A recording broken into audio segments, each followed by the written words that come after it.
Mr. Davis. Oh. This year they spread it. Let's see. Stephen, what are you doing? I really don't know. I don't know most of the time. Huh? I don't know what I'm doing most of the time. Imagine that. All right, Robert. Are we having a big unveiling or something? Ultimate.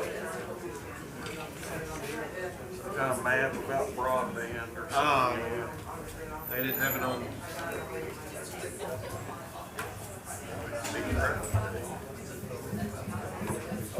Oh, I was wondering about, I could bring it up. This tires, that was for new tires, but I think that's like the accountants for the trash. Here. It's got litter and stuff.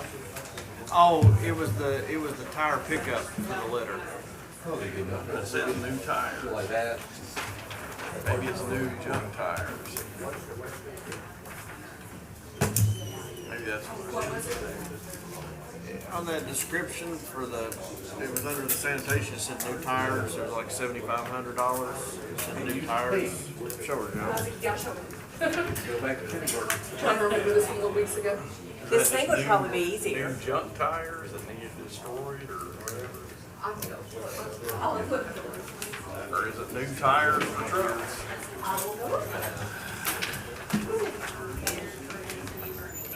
Wouldn't help if I fell face forward right into it, would it? You might laugh, but it wouldn't help. Sure. I heard good numbers. Brought some good money. They did. I've seen them go. But I think, didn't we estimate we were expecting maybe $5,000 a piece maybe, and then they ended up with 10 was the cheapest and like. Wrinkle in the shakes. Oh, I'm trying to fix it, so you don't get your hump down there on the bottom. Because what did we estimate the revenue from the total sale?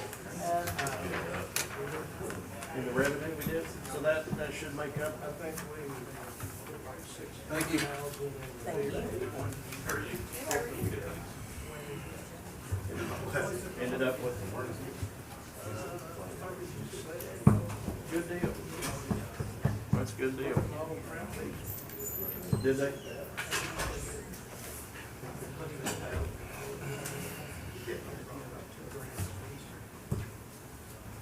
Morning, guys. Morning. Hello, dear. Alan was talking about looking at using some other counties were using a site called GovDeals, and said some stuff on there was bringing crazy amounts of money. It's the recycling of the tires. We got this. This is a new tire. Right. No, it's when they did the tire recycling program. So it looks like they brought in the trailer and they did it in a multiple part. That's what it is. He thought that they were buying them new tires. He's just not used to looking at it yet. How was your meeting that night, Michelle? You would? Looked like you had quite a few there. Well, it sounds like you need to get into the horse trade business by the turn on that horse. Hey, I'd like to get that 3 more numbers. This sale, not even ready. Wait 2 years for it to sell them again. Maybe able to go back.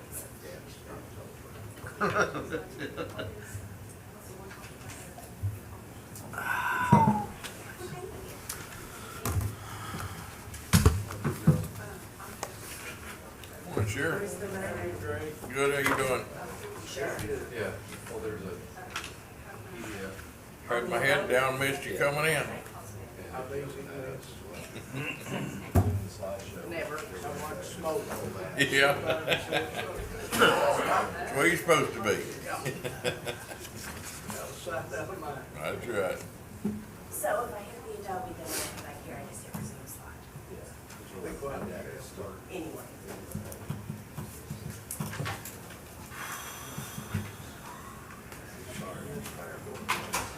No, we didn't have it. It's next to me.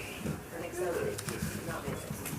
So, Melissa's got a surgery, so she'll have it. Oh, okay. So it's beating each other up with the This is your third project, no, I'm sure they'll want you that, you know.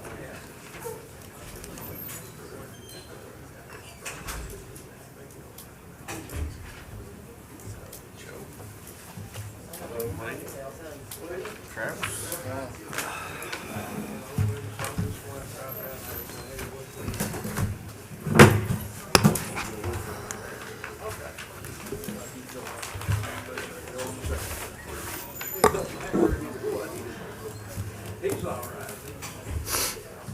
Oh, old news.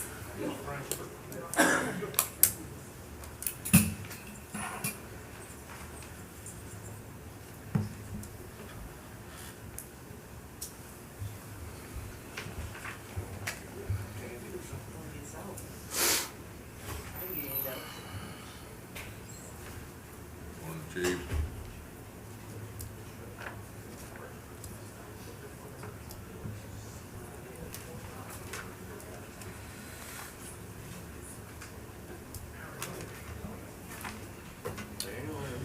I'm good, how you doing?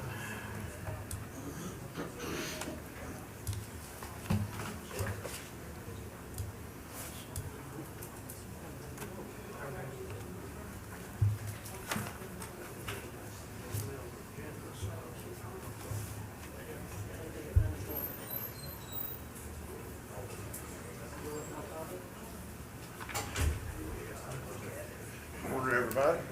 Morning. Morning.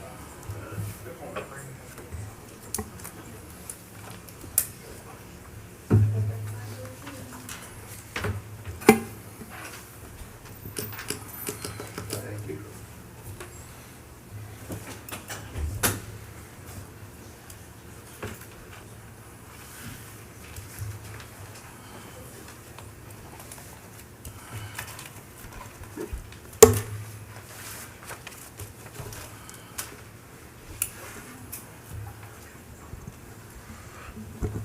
I'd like to have you join me in a historical prayer. This is from the January 20th, 1937 inauguration of President Roosevelt. Almighty God, ruler of nations, we beseech thee to bless the people of the United States. Keep them at peace among themselves and in concord with other peoples. Cause justice and charity to flourish among them. They may all be enabled to live as persons created in thine own image and likeness. Amen. Now the pledge.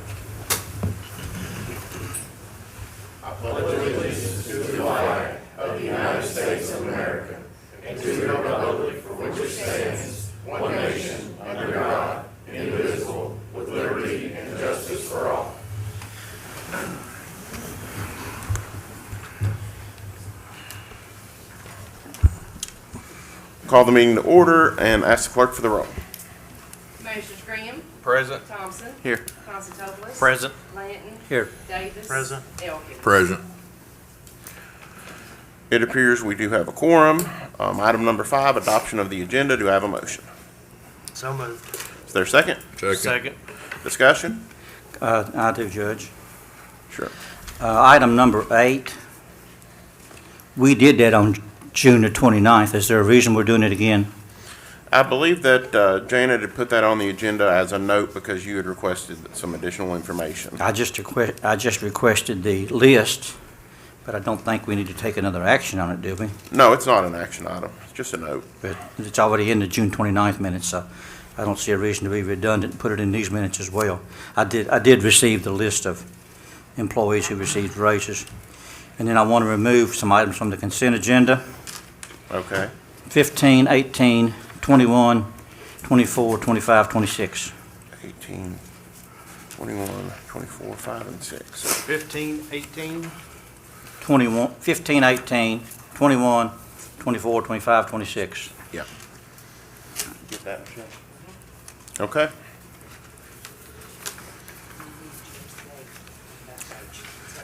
Yeah, we need to make a change to the back page. It says the next meeting is July 29th. That's right. That's actually going to be July 22nd, next week on Thursday.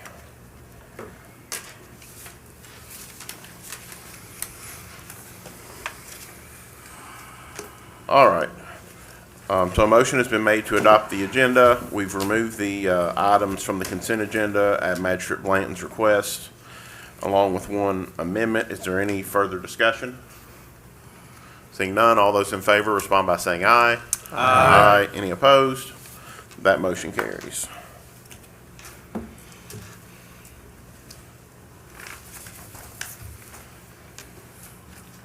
Item number 6, note in your minutes, a decision of State and Local Debt Office approving the issuance of Clark County's lease agreement with Kentucky Association of Counties Finance Corporation in an amount not to exceed $685,000. This lease will be used to finance the pumper truck and tanker truck. Should all be familiar with that. Item number 7, note in the minutes, an indigent burial, Paul Foltz, date of death, June 10th, 2021. Item number 8, note in minutes, pay increases authorized by the CCFC Administrative Code. Compensation plan item number 6, increases effective the first pay period in July. Item number 9, public comments. Let me find my public comment sheet. First we have Adriana. You here, Adriana?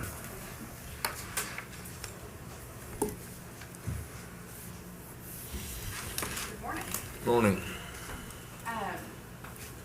Yesterday, I received an unexpected resignation of one of my employees, and with it being so close to this court meeting, there was time to get a request on the agenda. And if I wait till the next court meeting, due to some vacations and some college part-timers that are gonna be leaving and that kind of thing, it's really gonna put me in a bind for staffing. So I am here to request that the court would go ahead and approve for one of my part-time employees to be moved to full-time effective the first day of the next pay period, which I believe is July the 20th. Which part-time employee is that? It's Heather McIntosh. And is there a pay rate change or? There's no change, it would just be Okay. taking her from Is that mic on? Push the bottom of it there. Hello? You may have. Push to it hold- again. You may have to hold it until it turns on. Is there a light? There's a light. Oh, okay. It's on there. Okay. Sorry about that. Yeah, I think she just talks kind of soft. So do I hear a motion from anyone? Judge, I offer that motion. I'll second. Any discussion? You get the names and everything? I actually have the request if Okay. you want copies of those. Pay period, would be the 21st. That's what I was- 21st, I'm sorry. okay. That's what I was getting at. Yeah, Just make it's sure right that on it's the here. right date, Yeah, yes. it's right on here. It's just not, it's that way, you have the information in. And I've got the original for Janet. Does anybody else want a copy? No? I think we're okay. A motion has been made and seconded. Any further discussion? Seeing none, all those in favor respond by saying aye. Aye. Any opposed? That motion carries. Thank you all very much. You're welcome. Will Mayer of Van Meter Road.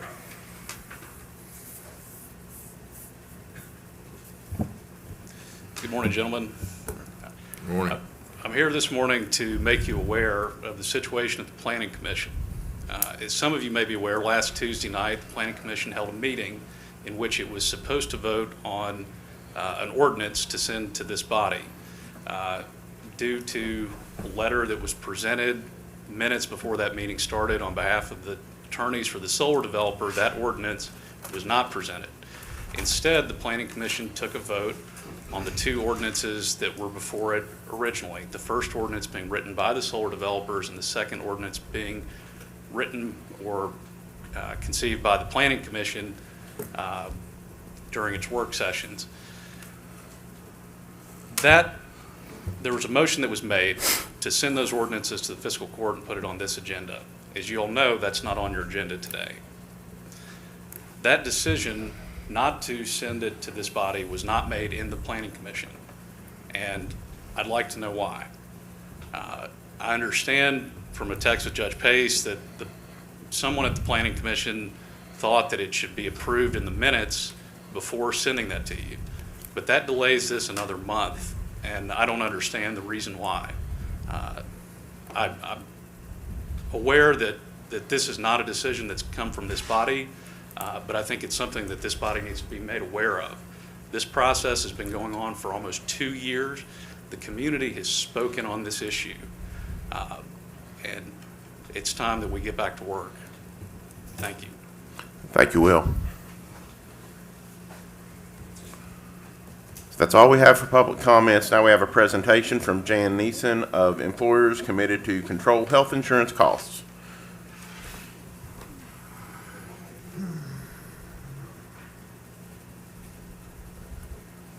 Actually, it'll be Howard. I was the one that talked again. Okay. Jan and Howard, how about that? And I apologize. I think there might be one copy short. Is this what you're looking at? This was in the copier. Oh, that's one short, right?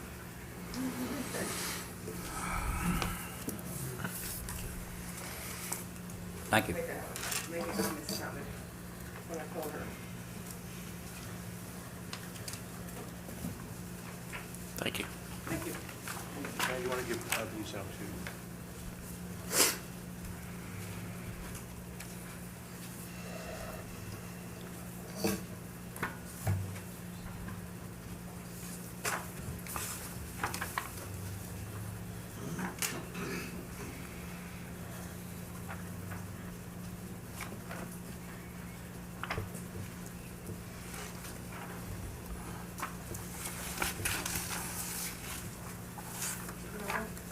Thank you.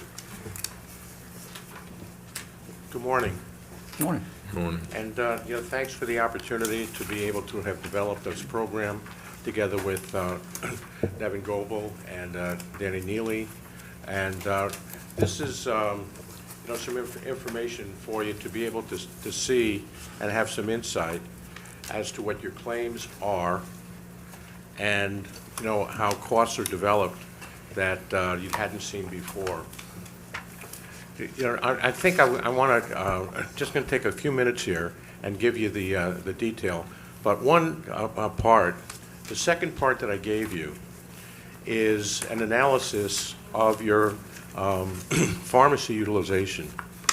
And the recommendation was to structure a program that would incent people to use your local independent pharmacist directly and cut out the middleman markup in between. And, a good portion of your people are using your local independent, and of course they have access to your chains as well.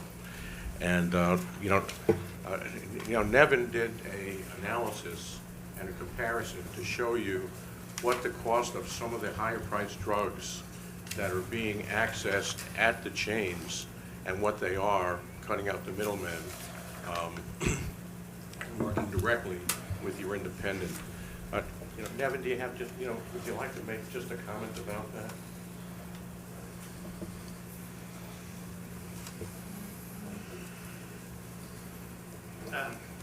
Yeah, sure. I went through the analysis of what several chains are, and there's different prices at different chains. There's no set in stone pricing, but you'll see that a few items are a little bit out of line. And what the chain stores tend to do is the top 50 drugs, they tend to be very competitive, very even less than market, and then they make it up on some of the medications that aren't quite so popular. You've all heard the $4 list. Walmart will lose money on a lot of products, but then if you get something that's not in the top 100 dispensed drugs, they'll charge 3 or 4 times what most other people charge to make up for their losses. So the chains are using drugs just like they're using specials and sales and other things. They have a loss leader to get people in the store to buy the merchandise. The independents don't have that ability with the over-the-counter stuff and other services, so we tend to be competitive across the board. And I've highlighted a few drugs here that are a little bit out of line. And these are some of the savings that are available if we were to be a little more aggressive on trying to encourage people to use the pricing structure that we've set up at Home Convalescent Aids and the pharmacy that I own. Just food for thought. Not something that maybe when January rolls around, the new plan year starts, that's probably the time to implement it. But these are some examples that would add additional savings to the plan. The way to cut into cost is to get the best cost you can to meet what services a group is using, and the insurance system is structured to prevent you from seeing that. And when you see this kind of disparity, that's not just the price of the drug being charged to your plan. Added to that, if you're using, if an employer uses the conventional premiums that we've been used to, there's another markup above that, and that's why the system doesn't let you see what your actual costs are. Now, on the medical side, the cost of your services is a direct price from your medical network.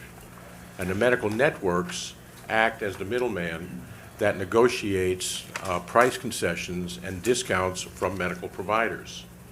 So when a medical provider would charge, let's say, $1,000 for a particular procedure, but because they're in the network, the net cost is reduced to about $600.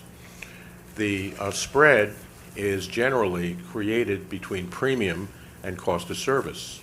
The docs sell their services to a network at a discount, insurance companies buy those services from the network at a discount, and policyholders buy those services from an insurance company with a premium. You're buying directly from the network at that discount. So we can't predict what you're going to need, but you can predict that if you can buy the same thing from, the discounter directly, which is what you're doing, then the cost of services can't be more collectively than if you're using a premium. It's that simple. That's the system. There's no hocus pocus. That's really what it is. Now, your plan is set up so that your administrative cost is a flat cost no matter what your claims are and what the insurance companies charge. Whereas before it was a percentage of premium. It would just go up and down based on premium. You're insured against, a major event for any individual that exceeds $75,000. Year to date, there's only been one, and that's very, very common. Out of all the people in the plan, only one person has exceeded. Now, you're capped out at 75, so no matter how large that claim becomes, you no longer have any responsibility. You have only one other person that's got halfway to that level. Everything else is utilization. Now, there's three parts to a premium. You have the cost of insurance, which is what protects you against that major event. You have the cost of administration, which as a part of premium under the ACA Act, according to Health and Human Services, is figured at about 19%. Relative to your overall cost, your administrative costs are running about 3.5%. The rest of the dollars is meant for health care, and that's what it is. Now, furthermore, what we gave you here is a summary of your activity, and I'll explain to you what that is. And you originally, you had 92 employees plus dependents on your insurance, and that last year at this time, based on what the policy had, you have 109 on the plus dependents on the plan now. So your budget does have to reflect your per capita participation. The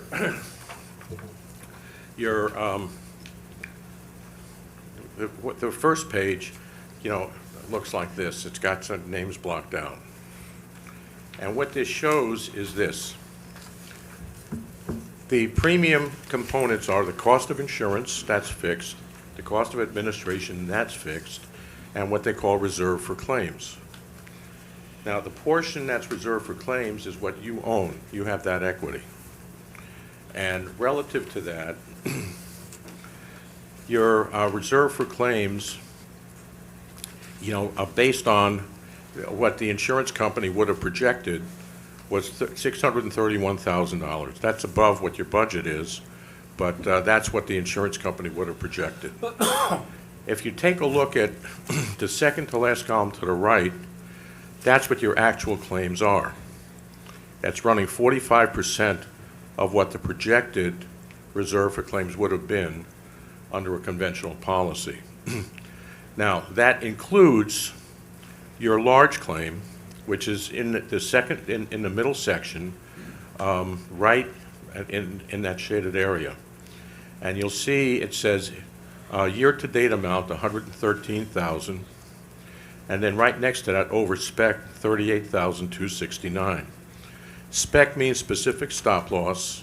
That's the cap for an individual, and that's 75,000. So no matter how large this claim gets this year, you're out of it. Right next to that is one person who has exceeded, 50% toward that number. And if they hit 75, you're out. So there's 22 left. Now, adjusting for what the carrier paid, you have 284,000 year-to-date through June that has been incurred, paid based on a discounted price. That's your share of the cost. That's only 45% of what a projected reserve for claims would have been, which is premium that would have been incorporated into your fixed cost. The second page gives you a summary of the breakdown overall. The first column is your administrative cost. That's what you're paying the administrator to handle your paperwork and a network to access their discounts. The actual administrative cost of that figure is approximately 85 to 90% of that. The second section is the cost of insurance. The first portion, spec premium, that's what you're paying for anybody that goes over 75,000. The second portion, aggregate, that's what you're paying to protect against the group cap, of which you're over 50% away from right now. Most employers drop that eventually, because no single claim can take more than your specific stop loss of 75,000 out of that. If you have $1 million claim, the only portion that you pay is 75. So what you do is you budget and fund laterally and protect against the individual increase, because the range of people that hit certain levels is very consistent and very narrow. And then the third portion is reserved for claims. And the column that says spec claims, that's not your expense, that's the carrier's expense.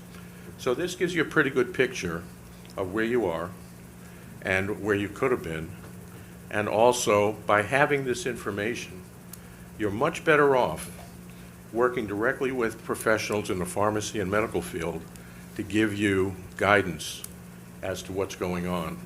If you think back, part of this meeting, you have a pharmacy professional to be able to give you some insight and some guidance.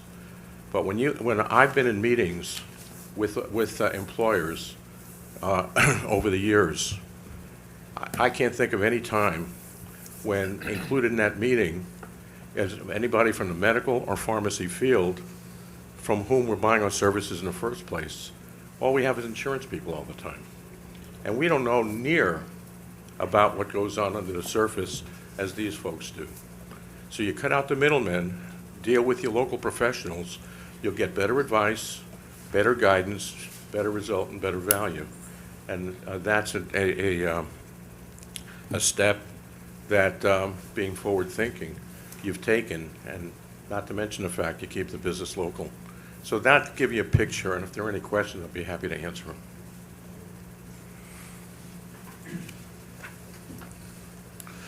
Anything that I missed, I left? Danny, is there anything I left out? No. So would you project it seems to me that, if people have a certain amount of money that is set aside for a deductible or an out-of-pocket maximum, after which some point the court up to the $75,000 limit is going to be responsible for covering the difference, that the claims would go up on the percentage basis as we get closer to the end of the plan year. Am I right about that? Sometimes, Judge, sometimes not. The mistake that we all have been led to be making, because the insurance system talks in these types of terms, is the insurance system continues to talk in generalized statistical projections and percentages and everything. This is a very, very simple proposition. We're buying health care. we're buying prescriptions. We need somebody to protect against an unforeseen event, and we need somebody to handle the paperwork, period. Now, I can't project what the cost of, what the healthcare utilization is going to be. It's not seasonal. It happens when it happens. So the choice is either to pay for it with a premium that adds about a 40% markup to the cost of services, to build an overhead factor into the premium, and according to Health and Human Services, that's 19%, and prescriptions. And there's a lot of middlemen. The middlemen add cost, the insurance premiums hide cost, and we, the consumer, incur cost because we're only looking at co-pays and deductibles and premiums brought to us by intermediaries who have no clue as to what the medical and pharmacy system really is. So the exercise is, patently obvious. Get rid of the middlemen, get the best net cost you can, get the best advice you can. This gentleman here has just picked out 5 or 6 items. And the disparity between institutional pricing and market pricing sometimes is 80%. Just look at those numbers. And they're based on actual figures, based on actual information that are hitting your plan for actual cost.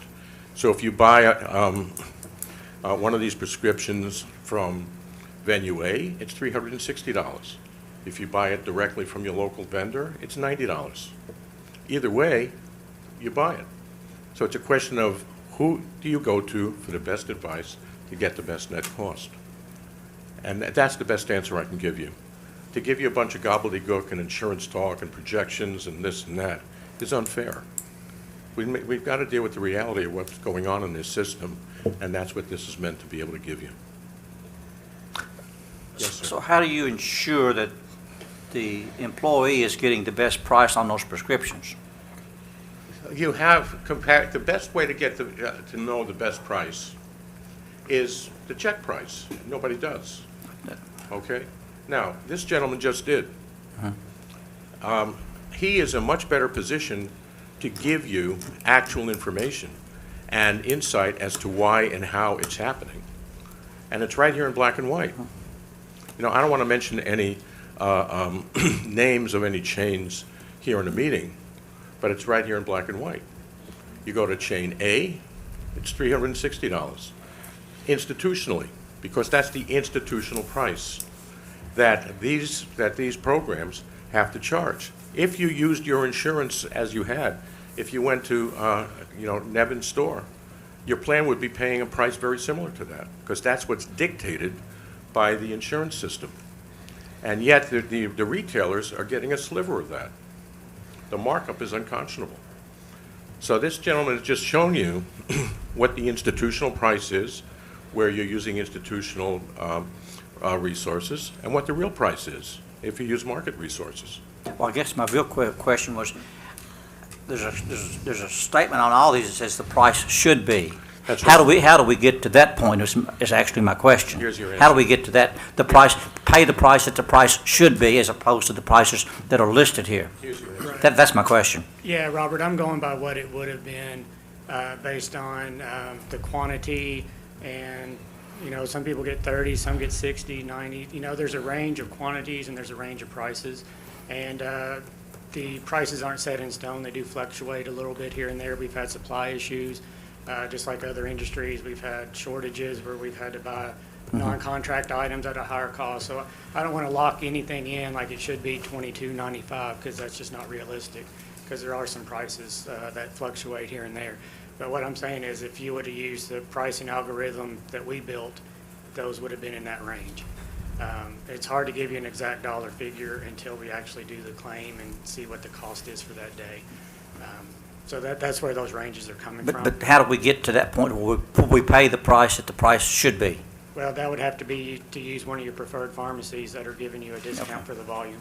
A lot of the chains that Howard's talking about, they price it based on a market model that inflates it on some drugs and it underpays on others. So we can't match their lowest drugs, but we can definitely save more than what we You know, we might be $1 or $2 higher on some of the low end, but then save you $100 on a few items here and there that'll more than make up for those. So it's, and the other part of it that Howard's talking about is in the other plans, like the plan you had last year, you can't even get this information. So you're just blindly paying premiums and you don't know. At least with this plan, you do know, and then you can discuss it and try to take action to prevent those outliers. And that's kind of what this plan does. That's very unique. And if I'm not mistaken, the only way we can really incentivize the employees to utilize the local pharmacies is by they get a discount on their co-pays for those drugs, correct? Correct. Or you can raise the co-pays if they don't go there, you know, and, or if they're out of town, you know, you can equalize it. There's no limit to how we can help you structure this when you're in control of your funding, as you are. Now, what you can do, or at least it's worked for me in the past, is you can go to Pharmacy A and then you can call Pharmacy B and price check. The consumer can do that. And like, for instance, with this this example, forgiving all the pharmacists, I would just go to Sam's Club and buy 42 Omeprazioles for $12 and call it a day. But and that's you know, the discount rate, not using insurance at all. Right. That is true. You can shop prices like that, and that product is available. That's Nexium, which is available over the counter. A lot of people are going to want to use their insurance for that.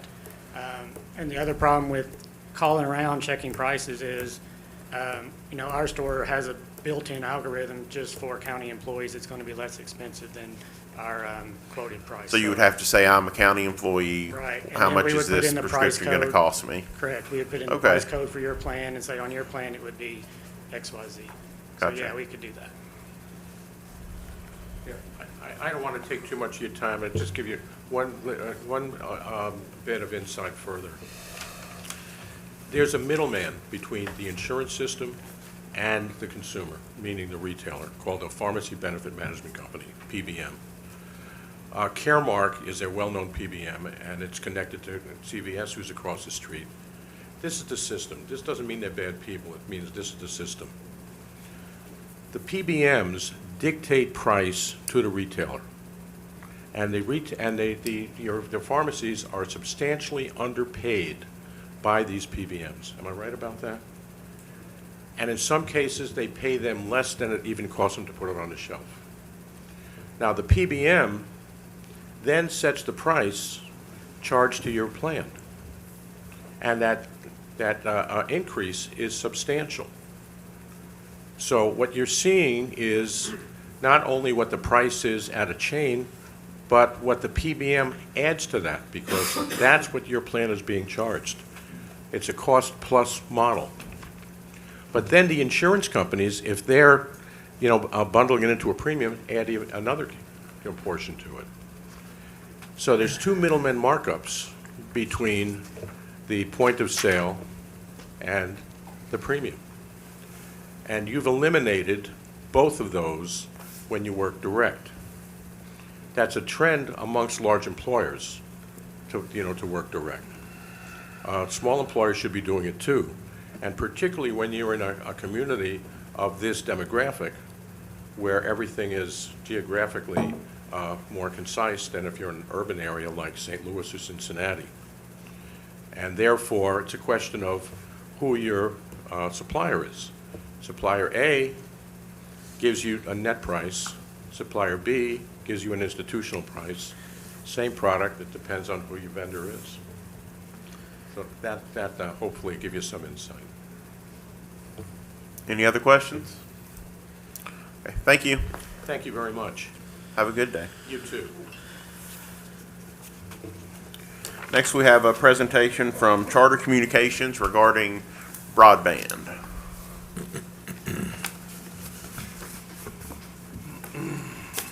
Thank you all for having us today. I am Carla Sandusky. This is Jason Keller. We're with Charter in the Government Affairs Department. We are here to share what we find some very exciting news with you all.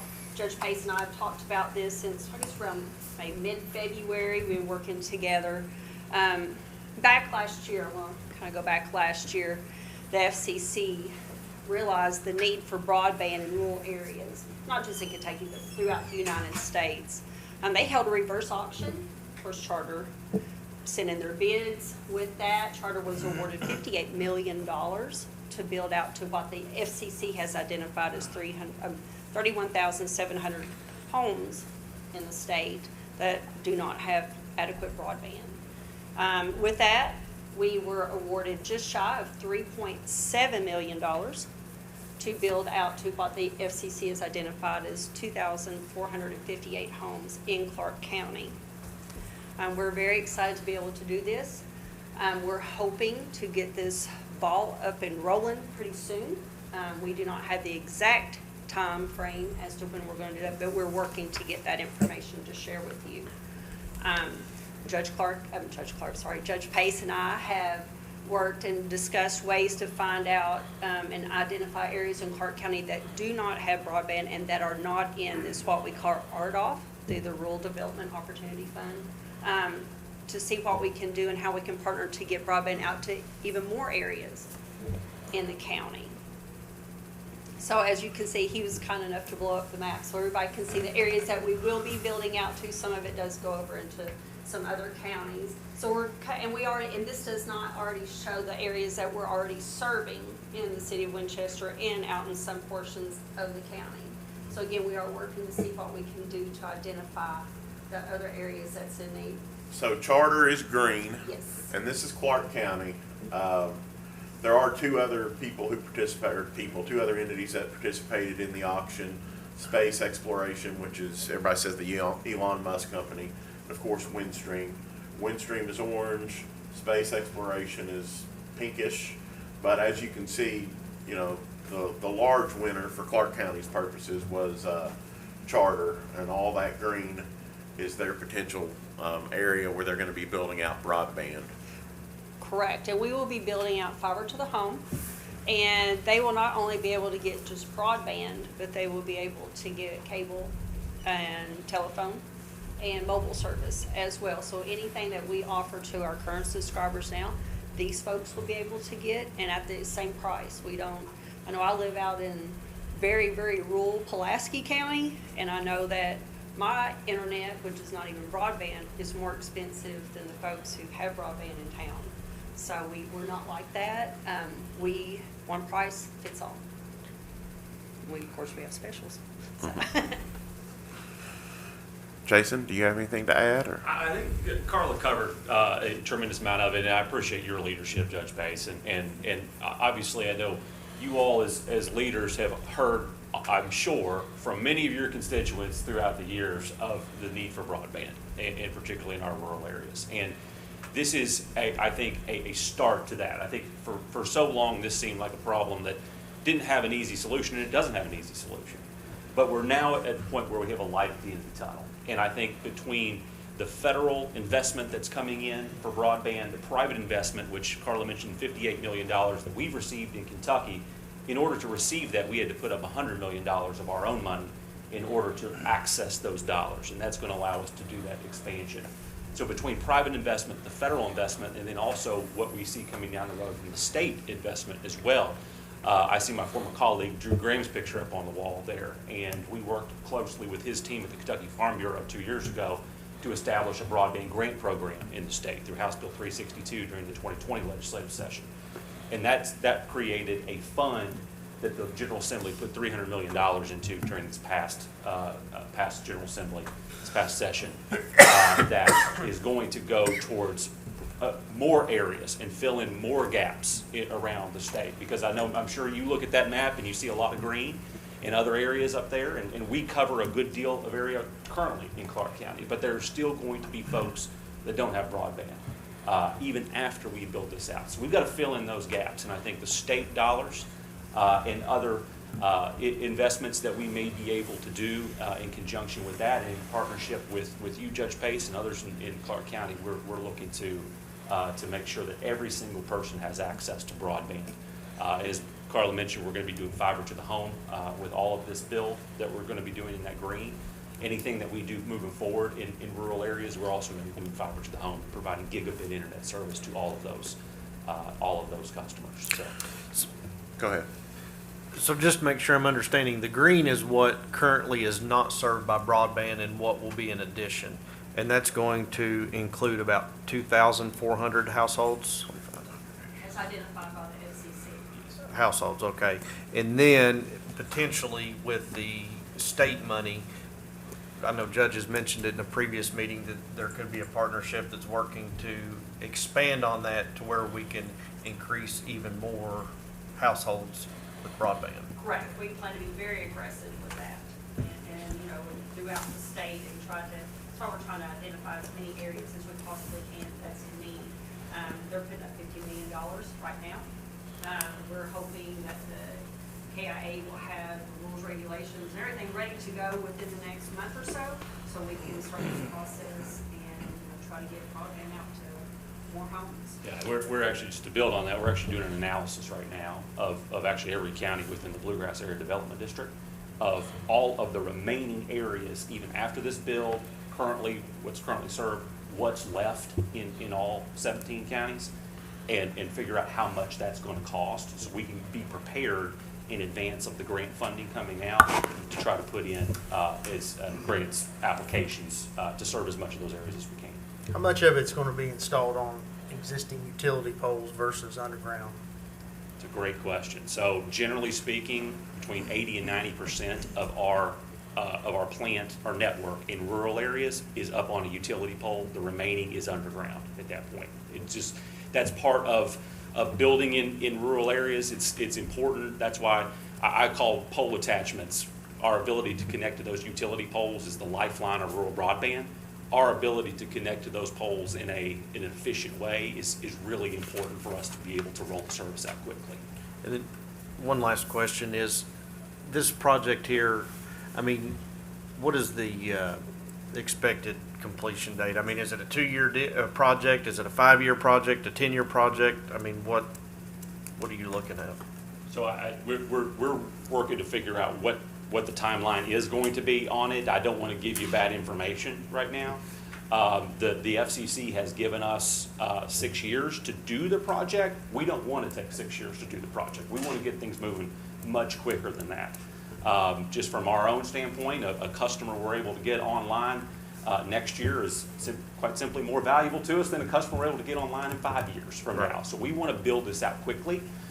We actually just, 2 weeks ago, we held a initiation, I call it initiation, it's not really initiation, but it's we're bringing in 3 new contractors in addition to the contractors we already have on staff to do this work, to focus on just our rural build out. We've actually also hired more than a dozen new leaders in our company that are only going to be focused on this build out here in Kentucky. So we're putting a lot of the pieces in place. We're also putting together, now that we have the funding, now that we know where we're going to be going, we're putting together all the engineering plans around that, going out and quite literally counting every pole and figuring out what we're going to need to do in order to get service to that last mile customer. So that's all going on right now, and as soon as we have the specifics on the timeline of all that, we'll be sure to share that with the court. Go ahead. I think I heard 2 different things. You said the white area had broadband, but then you said there's other areas that don't, so I assume that some of the white areas may not have broadband, it just wasn't part of the auction. Correct. That's correct. So, but we don't know where those areas are yet. That's correct. We're working to identify those Okay. right now. Yes. Okay. And I think some of the areas that are in Winchester and just in the immediate surrounding areas already have broadband. I think that's probably what you were mentioning, Carla. Yes. But there are still some areas, I would imagine, maybe on the north end of the county. Yeah, I would think so too. And perhaps over to Fayette County as well, that still don't have access to it and won't as a product of this auction. But those are the areas. So, that we so wanna there's figure white out. areas that wasn't part of the auction that still doesn't have broadband. That's Okay. correct. Yeah, that would probably be what you refer to as the last mile sort of thing. Yeah. One question, it would be nice to see if there was a map, because I know that we do have other companies that do provide broadband, is I would like to see what is currently covered with the other vendors, including Charter, and then that way we could see where the spots are that do not have coverage, so then that way we can make that a priority to get them broadband. Yeah, that's true. We should have that here in a couple of weeks. We're actually working on that right now. That's the analysis that we're running for all of the counties in the Bluegrass Ad. And so we're taking into consideration not just our service territory and not just this current build out, but also where other companies already have service. And then try, so we can identify who doesn't have access to it even after all that investment has been made. So we'd love to come back and share that information with you. So the 3.7 million, that was what was allocated through the federal government for the grants. What's your all's match requirement on that roughly? Do you know? Roughly, we did a 2-to-1 across Kentucky. So we put up $100 million, a little more than $100 million to get 58 million. So we roughly 2-to-1 was our So match. it would be fair to say in the ballpark of 10 million will be invested overall? I think roughly speaking, yes. Sir. Okay.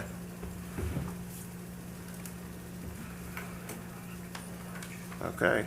Yeah, I think the next challenge is going to be identifying those last mile type areas. We had a meeting in Lexington last week, myself and the person who's heading this over in Fayette County. They're interested in the regional approach. Haven't quite yet determined if that's going to be in the best interest of Clark County or not. We'll see. In my opinion, whatever brings the cost per linear foot down the most is what we probably need to proceed with, because that gets us the most bang for our buck. But if a regional approach does that, we'll certainly be interested in it. I think the regional approach, it certainly has cost efficiencies all around. So if we know that we're going to be building in a multi-county area to that last mile, folks that don't have service even after this, then it makes it more cost effective for us to do that. And so I know we've been working we presented the Bluegrass ad a while ago. We want to go back and talk to them again, and we've had a number of conversations. Carla and I had a number of conversations with folks around the ad in different counties to look at doing that regional approach and see what makes most sense for the most people. And that's what we'd like. One thing that I haven't been able to nail down about the funding through the RDOF auction, we out of 120 counties in the state of Kentucky, we got the 5th most. That's pretty good. The federal delegation did us a favor there.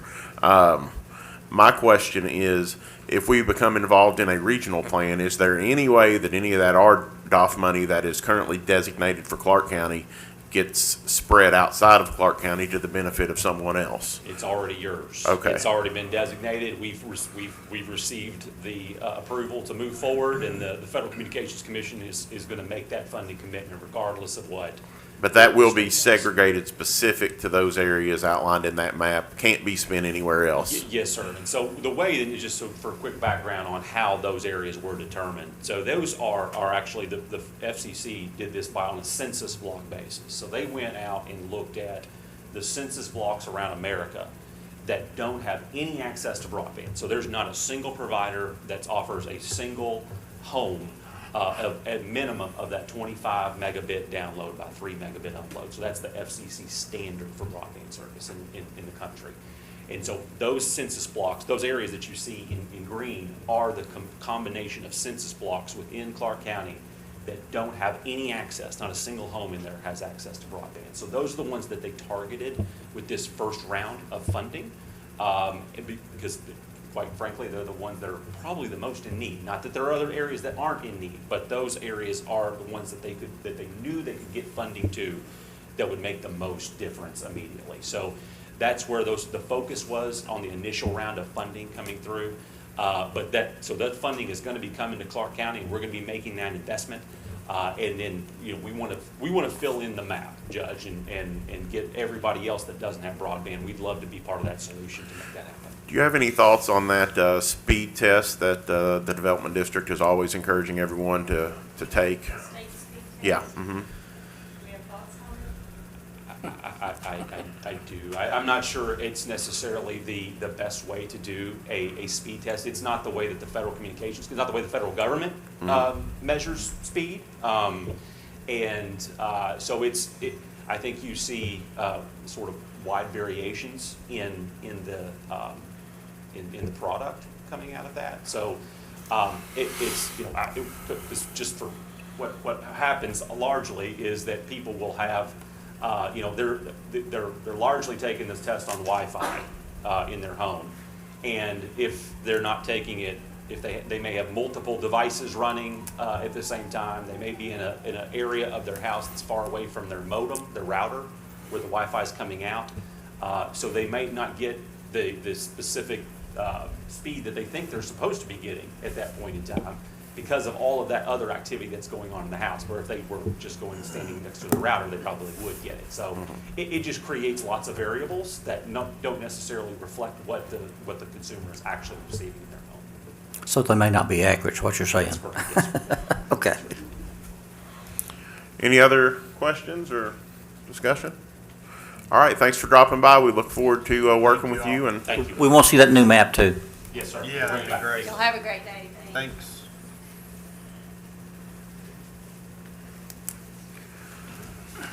Okay, items on the consent agenda that weren't approved, review of the treasurer's report.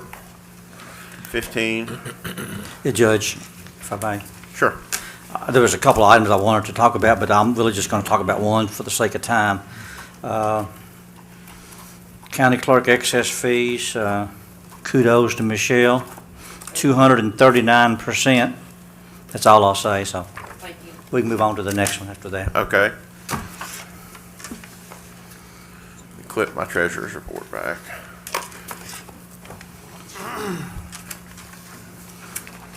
Item 18, consider approval of an order approving the resignation of Nova Horizon as a full-time administrative assistant in the office of the Clark County Attorney. So moved. Is there a second? Any discussion? I have discussion. It's really not with regards to Ms. Risen, but it seemed like a good point to bring it up. We never see any resignations of any other employees. We've seen several from the county attorney's office, which I do appreciate, William. We know what's going on. But, and I know we're not required to approve them as a court, but it would certainly be helpful to know what's going on when like we've got one further on down about the solid waste, and we didn't have the order in the packet, but it does say due to the resignation of an employee, so it would be a big help if we could kind of keep tabs on those, and I do appreciate William bringing those forward to us. I actually have a copy of the letter with me. If it- No, I just appreciate knowing what's going on. Sure. Okay, motion has been made and seconded. Is there any further discussion? Seeing none, all those in favor respond by saying aye. Aye. Any opposed? That motion carries. Item number 21, consider approval of an order to transfer Josh Fountain from the Clark County Road Department to the Clark County Compost Department. Motion approved. Is there a second? Second. Discussion? Yeah, and again, Alan can answer this. Is this the third person we've had doing this particular position, or seem like can you determine the reason that we're having such a turnover? Is it pay? Is it the job? If you would come up so we can. It's mainly just the job. I mean, it makes $15 an hour. I'll see you Monday if you want to. No. It's dead animals. And, Yeah. a lot of times, by the time we actually receive the call to do the pickup, the farmer may have discovered it, and it could have been deceased for God knows how long, out in this field before we're notified. So it's not a very good job. Does this position require any specialized training or anything that we could? If you can drive a 3/4 ton truck and operate a remote control on a winch. Well, if you've got a solution where we can keep an employee, bring it to us, because we. Well, the guy that did a fantastic job. That was money for him, and he just got a better job offer, and we just couldn't match. Okay. Thank you. Yes, sir. Any further discussion? Seeing none, all those in favor respond by saying aye. Aye. Aye. Any opposed? That motion carries. Item number 24, consider approval of an order approving changing the status of Garvin Rico Floyd from volunteer deputy coroner to part-time deputy coroner. Do I have a motion? So moved. Is there a second? Second. Discussion? Just two things. This order didn't have an effective date on it, so I would assume it's effective today, perhaps? Coroner did not request an effective date, so what would that be? William, would that typically just be today? Well, I think you just make that a part of your move. Yeah. Okay. And then again, I expressed this when we hired Mr. Floyd's spouse. I do have some concerns having a married couple doing the same job at the same department. It's not prohibited by the admin code, but it raises some concern to me, so. When would the next pay period for deputy coroners be? They get a check on the first pay period of the month, which would be August the 6th, would be the pay date, So that would be for work performed when? the month of August. of the Okay, so we pay in advance. Okay. Yes. Anybody have a problem with making it effective August the 6th for the month of August? You made the motion. Okay, I'm fine with that. Just make that a friendly amendment. Or maybe the first of the month, and that way that is, that covers on the full month. Okay, Start on August 1st? Yeah. All right, August 1st for the August 6th pay period. Okay. Effective August 1st for the August 6th pay One period. question, is this, are we just, is he just, or, let me rephrase my question here. Is the coroner just having to replace one individual, or is there two, or The staffing coroner, wise, how well, is he? we've had two people who have left, that being, well, three actually. Kate, all the people who were there previously are now gone. So basically this is an entire new staff, and to my knowledge, it's just the two Floyds along with the coroner. So budgetary, it's fine. Yeah, oh yeah, budgetarily, we're good. Any further discussion? Seeing none, all those in favor respond by saying aye. Aye. Any opposed? That motion carries. Item number 25, consider approval of an order appointing Michael Wattenberger to the Clark County Public Library Board of Trustees. Do I have a motion? There a second? Second. Discussion? Question? Sure. On either one of these, and we can talk about them both together if you want to, we're replacing two people, and did those two people seek reappointment, and who were the two people? It's helpful for me to know who resigned and who didn't want to be reappointed, and I believe there were one resigned, one sought reappointment, and then there was another who was presented separately by the governor. The names would have been, I think Harry Enoch was one that didn't, it was either him or Chuck Witt, one or the other, that didn't. Chuck Witt did not, I think he did not seek reappointment. Yeah, he did not seek reappointment. Michelle Walker did, then Michael Wattenberger, Don Alvarado, and Claire Sipple. so were who the is others. so who is Wattenberger replacing? Witt or Walker? Walker. Walker, okay. And she did have her name on the list to be reappointed, but. Correct. Okay. Any further discussion? Seeing none, all those in favor respond by saying aye. Aye. Any opposed? That motion carries.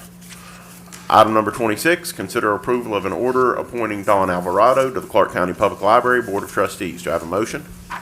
So moved. Second. Any discussion? So, Ms. Alvarado is replacing Chuck Witt. Correct. Okay, and again, I'll express my concern. As I did at the last meeting. In my opinion, it's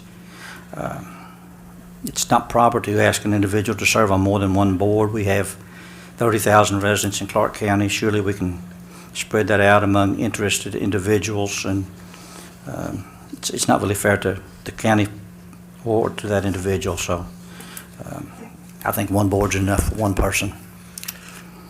I will just say in regards to that, the other board that she serves on is the Heritage Committee with Exactly. Magistrate Davis. Is that very time intensive, Magistrate Davis? I don't think so, Judge. Thank you. Just one point to add to that, the library board is a little bit different than some of the other boards. You're only given two names for each position to choose from, and that's the people are Correct. nominated by the library board. So it's not like you can go out to 30,000 people. You can only pick from the two names that come down from the state government that was recommended by the library. The library board makes, my understanding, I'm not on the library board, but this is how I think it works. They make a proposal through the state board, which I guess you could say is technically a governor's recommendation. And they'll recommend two for one spot, two for one spot. In this case, we had 4 recommendations altogether, but they're segregated into 2. and 2. I think We have actually to pick people one fill of out the an application, submit that to the Library Board of Trustees. And then, yeah, they make the recommendation to Frankfurt. Frankfurt sends it to us. So we are only limited to choose from 2 people who are sent to us. That's correct. And this is a taxing board. So, you know, as you all know, that's something I pay special attention to. Any further discussion? Seeing none, all those in favor respond by saying aye. Aye. Any opposed?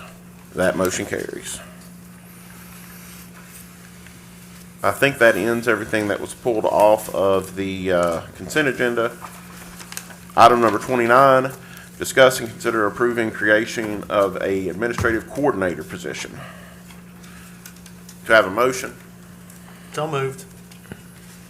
Is there a second? Second. Okay, now discussion. This kind of came forth from our discussion at the last meeting, I believe it was, regarding Mary at the road department. And under our current pay plan and other things, you know, where you kind of have to move the entire department to make a change on one person's salary, which is something the court decided to do with our previous administrative code. It, in my opinion, is somewhat restrictive. This Alan, I'll give him credit for being creative in this regard. He said, well, maybe we just can create a new position. Frankly, I think that it does solve the problem. I don't have a problem with it. We're here in open court discussing it. If the court doesn't want to do it, that's fine. We'll find something else. But I think this does address that particular issue with Mary and some of the additional duties she's being required to perform. I suppose this would correct the pay issue that we've had in that position, correct? Yeah, potentially, we would obviously have a different rate of pay for this position. Do we have a job? And I list? suppose if, yes, we do. Okay. Right there. I suppose if we have someone else in county government who takes on a particular responsibility similar to this, we could put them in that position as well. I could hypothetically see that happening at some point with maybe one of my employees or a finance employee. Sounds like you've already considered that. Well, I could see it happening. Doesn't mean that I will do it. I'm just saying I could see it happen. Oh, yeah, I did have that, yeah. I had that, Judge, thank you. Okay. So any further discussion, questions? No, Judge, I support that. I spoke to you about it, trying to get to where I missed the last meeting, but got caught up to speed by you and spoke to Mr. Curtis in regards to it, so I can support that. But just something you mentioned there about the pay plan. I know that the previous court had established that and put a lot of time and effort, but it's not perfect. And so if there's things that we need to change that you see that would make things go smoother, I mean, I'm up for entertaining, looking at making those changes, so it just streamlines the process a little better. One thing, and this is a side note, but one thing that I think was discussed in a city commission meeting, and I know their rules are a little different than ours, but something that maybe we could look into is we've always been told that we can't do like an end of the year bonus like a typical private company may do, but I think they did something like that in the city commission, so maybe we'll look into that as an alternative under our pay plan at some point. Personally, I'd like to incentivize things, you know, pay for performance, but all things we can look into. And I think you mentioned that one-time bonus. I just happened to be scrolling through some meetings, and I saw Scott County had just did a one-time bonus for their employees. Now, it's always been said that we couldn't do that here in Clark County. I don't know the reason for it or what, but there are other counties that are doing a one-time end-of-the-year bonus type thing. So if that's something you want to look in, I think we could check with, the AGs or the auditor or somebody to get clarification on how we need to do that. And it may be that people are looking at the federal funds coming in. I don't know. I feel like the rules must be different since they're coming from the federal government. And the federal government says you can do A, B, C, and D. And one of the things they say is you can give incentive pay to people who are essential employees. And I assume that must, because it comes from the federal government, trump the usual state and local rules. But that's just an assumption. That's not anything that I can guarantee. But anyway, away from the sidebar, so to speak, any further discussion on this position? Seeing none, all those in favor respond by saying aye. Aye. Any opposed? That motion carries. So will this be in order? Are we going to amend the admin code or what? This is a new position that has been created. It's already authorized under the administrative code for me to make changes like that, voted for approval on the court, so I don't think we necessarily have to do anything other than that at the moment. There probably will be an order at the next meeting or as soon as we can get one addressing the pay issue. But there won't be one to amend the admin code? Probably not by the next meeting. Okay. It's a week away. So. Okay. Next regular agenda item, do I have a motion to adjourn to closed session for litigation under KRS Chapter 61.810C? So moved. Second. Any discussion? Seeing none, all those in favor, respond by saying aye. Aye. Any opposed? Okay, we will now adjourn to closed session.